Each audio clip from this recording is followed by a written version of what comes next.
Hi everybody, Mr. B here, and today we're going to be working on our soccer skills once again.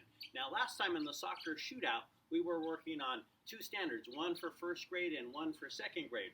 We were working on striking a ball, which is what we're using for a shot. And we did that both from a stationary ball, like the ones you see in front of me, meaning they're not moving, and we did a rolling ball, which is your second grade standard. Now in that lesson, we had the goalie roll the ball towards us, so the ball was rolling towards us. In today's video, we're going to start working on the foot dribble, and eventually we'll work up to taking a shot. Now in that case, the ball is going to be rolling away from you, and if we're going to be a soccer player, we've got to be prepared to kick a ball rolling in either direction. So that's the focus today, and this is another second grade standard that we're working on, the foot dribble. Now I'm going to give you a couple different options on how you can do that. So first of all, let's talk about a ball.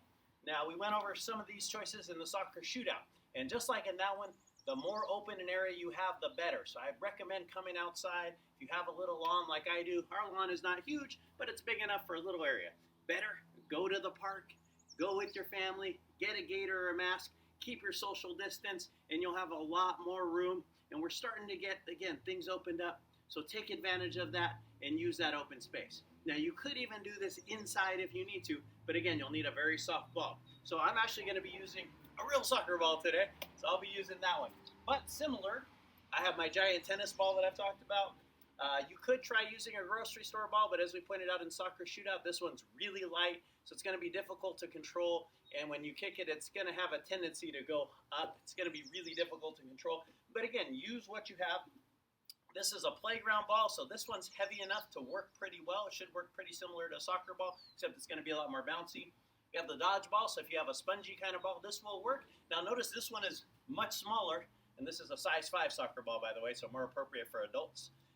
This one's going to be smaller. The smaller ball you use, the more challenging this activity is going to be. So if you want to really challenge yourself, get something smaller, and this is what many good players do. They will utilize different types of balls to practice different skills, and so this would be a good choice to challenge yourself, a smaller one.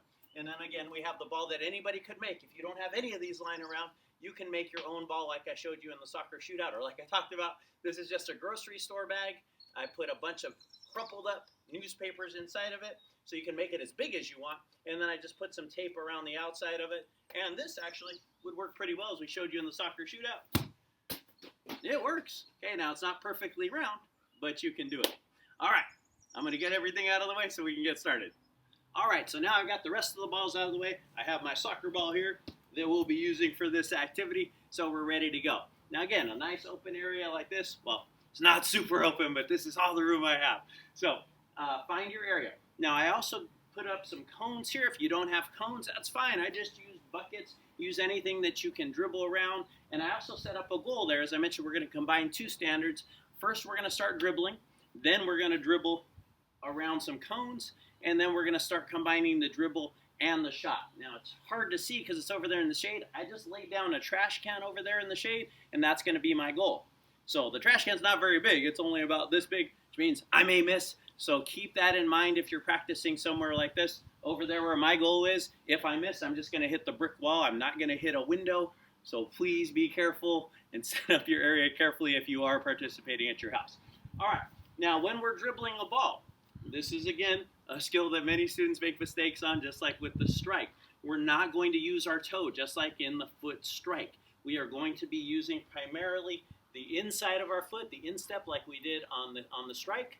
We will also use the outside of our foot, and this is something that many young students neglect, but this is important. For instance, if this were a defender and the ball is here and I want to go around the defender, I might use the outside of my foot to get the ball going around. Again, primarily we'll be using the instep, but you need to be able to use both feet. Another big mistake for many students, I can only use this foot, Mr. B. You have to be able to use both feet if you're going to be an effective player. So, inside and outside again. You can also use the laces, but again, never ever the toe. Okay, now I'm just going to be focusing on dribbling. There's many other soccer skills we need to go over, but your second grade standard is the foot dribble, so let's work on that. All right, now first I'd recommend just going into the open area. Don't even worry about the cones, and just start dribbling around. Now if you have a grass area like mine that is full of gopher holes, just be careful. Practice using both feet. Watch the gopher holes. Inside outside, change direction.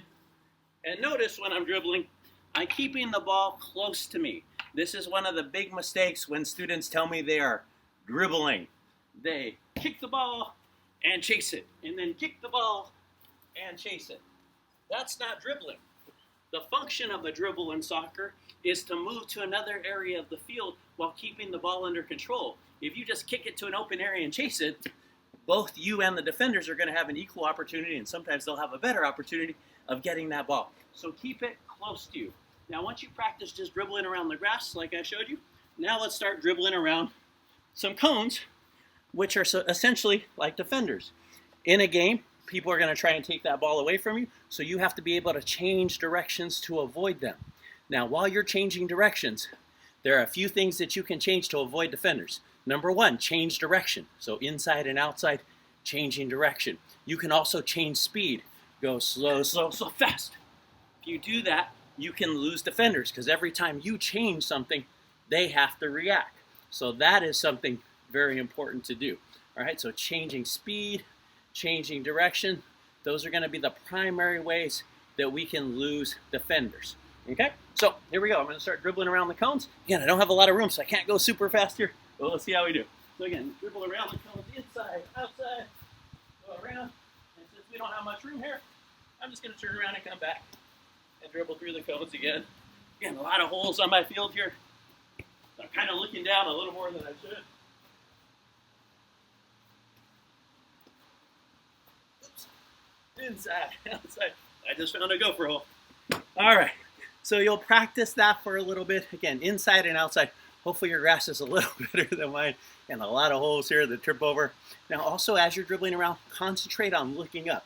As I mentioned, I was looking down there a little more than I would like to, because frankly, I'm not sure where I'm going to step on my field. But you want to be in the habit of, when you're dribbling, looking up. Because if you look down, whether we're playing soccer or something like basketball, we're looking down, how are you going to see somebody coming at you to get the ball? So make sure you're trying to look up. And if you're in a nice open area, a better field than mine, you hopefully don't have to worry about tripping on the ground. All right, now once you practice that for a little while, then we can start working in the shot. So give yourself a little goal over there. If you got mom or dad or a brother or sister around, have them be a goalie as well, and you can take turns and see who scores the most like we did in the soccer shootout. Or you can just say, hey, mom, this is my practice. Get in there and be my goalie, please. All right, so here's how we're going to do this one. Since I don't have that many cones, I'm going to dribble there, back, and on my second time towards the goal, I'm going to shoot at the green bucket.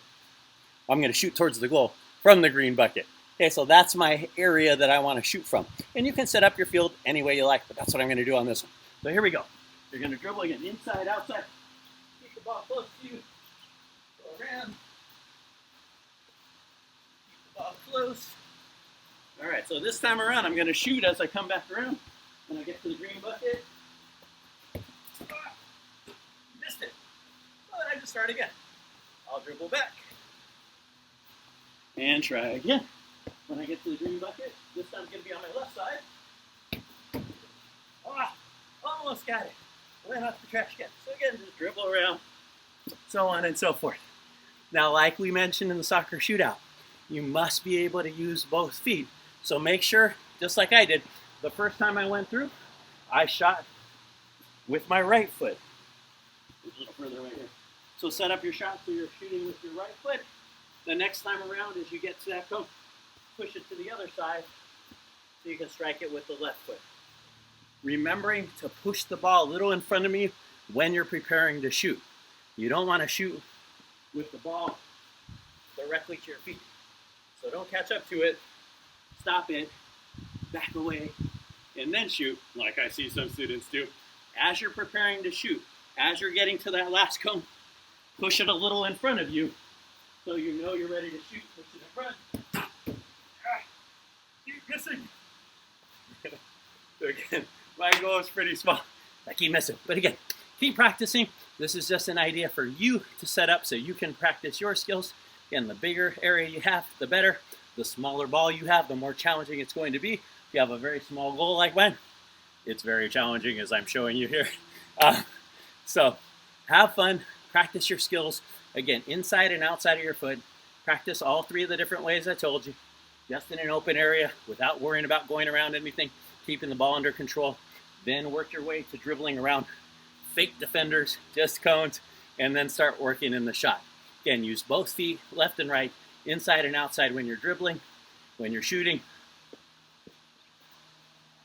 inside of your foot, or start working in the laces and try and get that power shot in there. All right, everybody, that's the soccer dribble and shoot. So have fun, go practice, be strong, be great, work hard. All right, I'll see you in the next section.